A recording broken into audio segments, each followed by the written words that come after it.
The views and opinions expressed in this podcast by the hosts and guests may or may not necessarily reflect the views and opinions of Miami University. This is Reframe, the podcast from the College of Education, Health, and Society on the campus of Miami University in Oxford, Ohio. There's a lot of reasons why many of us may dislike or even fear the aging process. And is it any wonder? As we get older, many of us may face a decline in mobility, increased risk of health conditions, and for some, even the onset of memory loss or dementia. And while we can't stop the aging process, at least not yet anyway, it turns out we can start to slow and control the process. Doing things like Sudoku puzzles and gym workouts, for example, probably jump to mind. One, of course, exercises the brain, while the other works out the body. But what if we could simultaneously combine the benefits of both? And how powerful would the results be if we could? This is one of the key questions that concerns Adam Ortman. Adam Ortman is part of a new startup project called Activate Brain and Body, which focuses on brain-centric workouts that not only increase physical health, they can also create new neural pathways that protect against and minimize some types of dementia. Adam is also a graduate of Miami University, and this fall he's returning to campus to help conduct a new study along with the Department of Kinesiology, Nutrition, and Health, which will look at how building cognitive reserve can minimize the physical effects of aging. And recently, Adam ran 2 professional trainers through what he calls the cognitive circuit. And afterwards, they discussed the experience on an episode of the Pound This podcast. And we wanted to play a short clip from that episode because it really does provide an interesting glimpse into just what might be possible after we've mastered the ability to combine cognitive and physical exercise. So here now is the health and wellness coach and Pound This podcast host, Amanda Valentine, speaking with Adam Ortman about his work with Activate Brain and Body and about how all of us can start to build better brains and better bodies right now.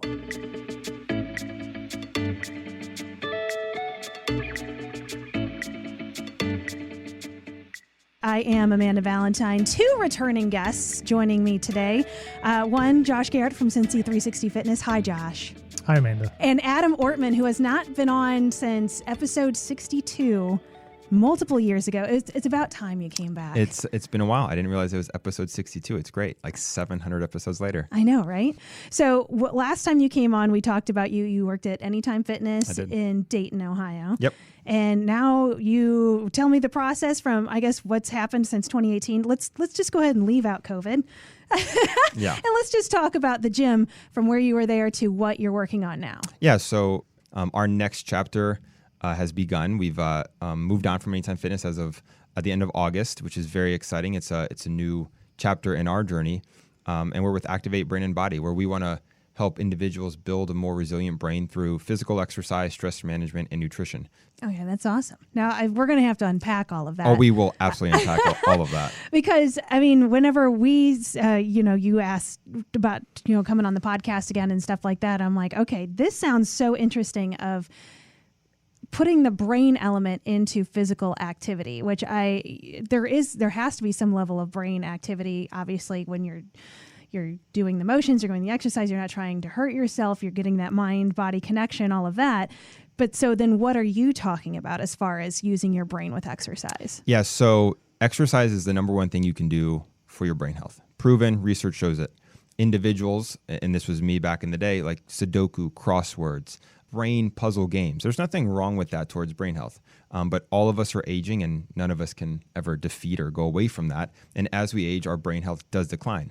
So what we want to do is work on the preventive track to allow individuals to work on their brain health. So what we do is we combine fitness with technology to help wage the war on future cognitive decline. So for instance, running on a treadmill or walking on a treadmill. When you do that over and over, it becomes very easy in the sense that you're not thinking about it as far as a cognitively stimulating task, right? You turn the treadmill on, you turn on 3 miles an hour, and you're moving, you're walking, you're not really thinking about it. Most of us might be watching Netflix or an episode of TV when we're on that treadmill. Whereas if you go walk in a new trail, let's say here in Cincinnati that you've never walked on before, you have to navigate the roots, the stones. Is it muddy? You're using your brain while your heart rate is elevated. And research shows that's where the highest chance of improved brain health can happen when it comes to physical activity. So Josh, you've been a trainer for a long time. Have you used any of these sorts of things to like bring in the new sort of like cognitive brain into your workouts? No, I mean, what we just did upstairs, the visual system, and I don't know, what do you call that? Yeah, so that right there that was a SmartFit pods. SmartFit's the company that makes the SmartFit board. But that would be in our workout, part of the cognitive circuit, that would just be the brain piece, right? Yeah. So they're going through the physical activity, but then like when you add that display, the brain piece, and your heart rate's elevated, you're moving, you're learning new exercises, and now you have to solve a math problem or do a memory or go through the alphabet. It's a lot more challenging than most people think. Yeah, so what we did is we had I'll tell you in my way of describing this, and then you can give me the correct way. For sure. So it's like you had these sort of pods. So if somebody has ever been to like an event where there's like a stand-up like thing where with an iPad on it that you would like, sign up to win a prize pack or something. That's my experience with it. There's like 3 of these things and they have colors on them, but they have letters or numbers or smiley faces or shapes. And what we in particular did here right before we started recording this podcast is you set it up to have the alphabet in these 3 different pods. And then you would start by touching it. So you're kind of running in between the 3, and then it would give you a number like, hey, we're going to go 3 letters into the alphabet, and you have to think of like, okay, what's 3 letters away from A? And then all the different letters would pop up and you have to go tap it. And so, I mean, that's already just hard. Like that is not something I'm good at. That's not something I think about is like the number associated or just counting the alphabet. And then to make it harder, the second way around is then you had us dribble a basketball. So then you're dribbling a basketball, you're running in between these 3 different things, and you're trying to count the numbers between the alphabet and trying to figure it all out. And yeah, when you were done, like your heart rate's up, like, cause you are just kind of like, running the little relays in between here while you're also trying to think and count letters in the alphabet and then look for them at the same time. It's really interesting. So I got to know, like, what's your first experience with something like that? Did you try this somewhere and you're like, oh, hell yeah, we're opening a gym and doing this? Well, I wish it was that simple. No, normally it doesn't work that way. So a lot of research behind it. So Activate Brain and Body has been in the research phase for about 9 years now. There's a team of 8 of us working together, in particular a chief science officer. So she's a clinical psychologist, and she does all the research and science behind it. So my job here is to connect the research piece and the science piece into an exercise component to make sure it makes sense and it flows well. So the key there is data. So what took us so long to really finalize and make the decision to move forward is, one, is this helpful and impactful to individuals? Like, can we make a difference in the lives of the community? And all 8 of our founders and owners are all impacted some way personally with Alzheimer's, whether it be grandparents, parents going through it. So both of my grandparents had Alzheimer's, and I lived through that, and it was challenging at the time being younger and feeling kind of hopeless. So all of us have a personal connection on wanting and needing to make an impact within the community. So that's, number 1 behind our passion. And then number 2, is our product and service data driven? Is there science and research behind it? And so those SmartFit pods, what makes them unique, they actually track data. So I can show improvement into a member when he or she goes through it day 1 versus when she goes through it day 60, 90, 120, a year later, to show was there improvement or not. And the whole goal is over time, we can actually monitor and show improvements on memory, processing speed. Is your life getting easier in those areas? So we want to be able to show it, not just, hey, this is a great workout, we work the brain, cool. Yeah. Like that's not what we're about. So one of our core values is all science and research based. And I think that's awesome because it's like, yeah, you can track like body fat and things like that or weight and inches and all of these other things, but it's like, you can actually track that your memory is getting stronger and that you're using your brain more by showing up to the gym is pretty wild. Yep. So the science shows, though, that it has to be something new. That you're to train your brain, to work your brain to get the benefits out of everything. That's why you have the alphabet and the colors and all of these things. It needs to be something novel and new. And like you brought up the example of you're doing a different trail, but it's like after you already did the trail once or a couple of times, you already have that muscle memory there. So that's not growing the brain in these ways. and like kind of always constantly being tossed around. Correct. And that I think is one of the most powerful examples is walking on a treadmill. Most of us know how to do that and do it very easily, right? We go, I did that this morning. Wasn't the most stimulating thing. I only had a certain amount of time. Went on the treadmill, turned it on, 4, 5, 6 miles an hour, and I walked and ran, and I did that. I didn't do anything with my, brain necessarily that was new. Now, is it great for your health? For sure. Is it great for your brain? For sure. But if you could do something better, let's do that. And so walking or running on a trail, that's new. I don't know where the rocks are. I don't know where the next turn is. I don't know what kind of roots and trees are going to be there. That's when it's really exciting. And then same thing goes for Sudoku, crossword puzzles. Those are great to do. We should never not do them. But if you could do it better, meaning the brain health component, let's elevate the heart rate a little bit. Let's do a brain component with your heart rate elevated. And that's where that BDNF gets released. Yeah, so explain that to me then. So the scientific correlation between having your heart rate up with doing these brain stimulations and what kind of magic creates out of that. Yeah, and so BDNF is a brain-derived neurotropic factor. It's a protein in the brain that gets released, particularly through physical cardio exercise, but even resistance training gets released through the muscle. In simple human terms to understand, it's like miracle grow for the brain. So there's a big myth out there that we have X number of brain cells, and once those brain cells are gone, they're gone. That's a myth. That's not true. You absolutely can build new brain cells and build a bigger neural network with more brain cells and connect them. The challenge is that novel piece. So when we talk about BDNF, when you get your heart rate up to about 65, 75%, now it can be a little bit higher and a little bit lower, but that's the optimal range. When you get your heart rate up there, that's when BDNF is really getting released. And it's like that miracle grow. So it's sending signals, hey, new brain cells. I want to grow. I want to build new neuroplasticity is the fancy term, build new networks and make it new, more flexible. The challenge is if we don't do something novel or new at that time when the heart rate's up and that BDNF is getting released, you're less likely to allow those new neural networks to stick around. So for instance, walking on a treadmill, BDNF is getting released, but because there's nothing challenging about that brain-wise, they're less likely to connect and stick around to form these new networks. Whereas when you're doing, let's say, a trail, that BDNF is getting released, and now you're telling it to go somewhere and to start to link up, and that's where the science shows that they're more likely to stick. I mean, if we already work out, we might as well work on it in a way that's also working our brain. Yeah. Then I think that's important. Whether you know someone with dementia, Alzheimer's, or you don't, I think we're all aging, right? We can't fight that. We're all going that way. If we can do something and control something about that, at least for me, I would at least give ourselves a fighting chance. I want to do something about it. And so that's kind of a mission of ours, is to empower those individuals to know that there is something that they can do about that aging process and cognitive decline. I do want to bring up a question, though. You're talking about being on a treadmill. What about the people that read on the treadmill? Is that doing anything?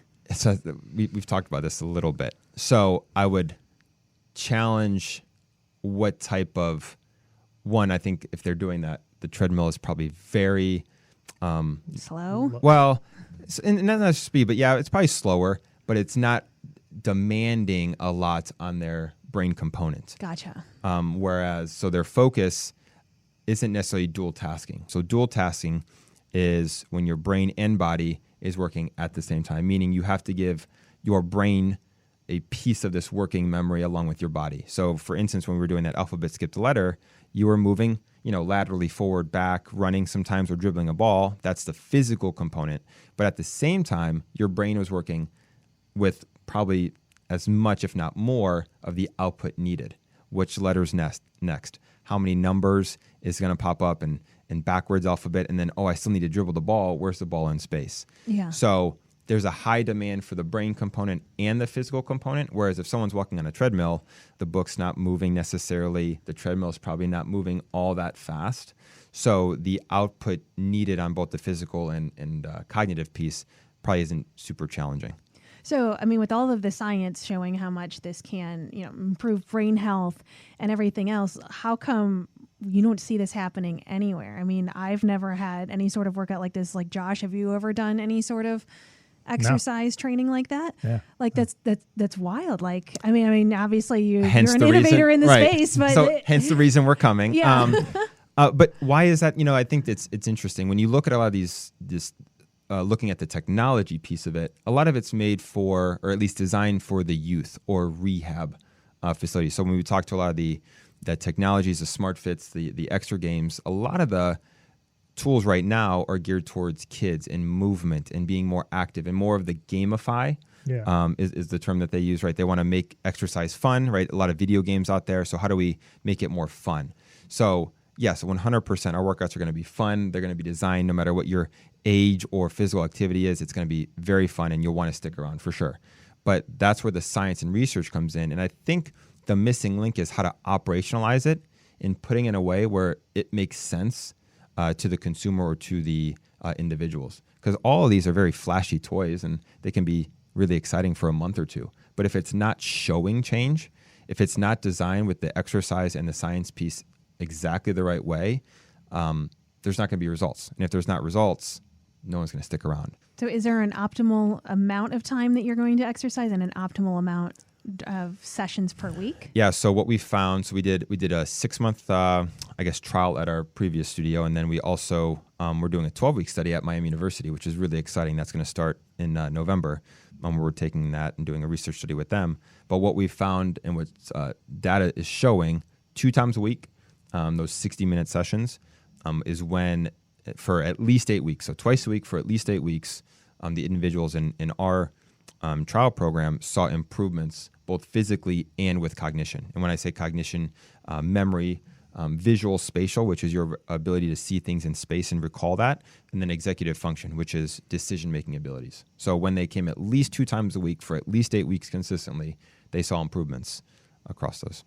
That's awesome. Yeah, and that's for any age group then? Correct. Yeah, Okay. and I think a lot of people, when we were talking about this, they think, I either have to have some type of forgetfulness or dementia or know that. It's like, no, like it's for any single individual that wants to improve their brain health. Now, specifically, if you notice that, man, I'm forgetting my keys or certain important dates like birthdays or anniversaries, yeah, that might be the time to really get started.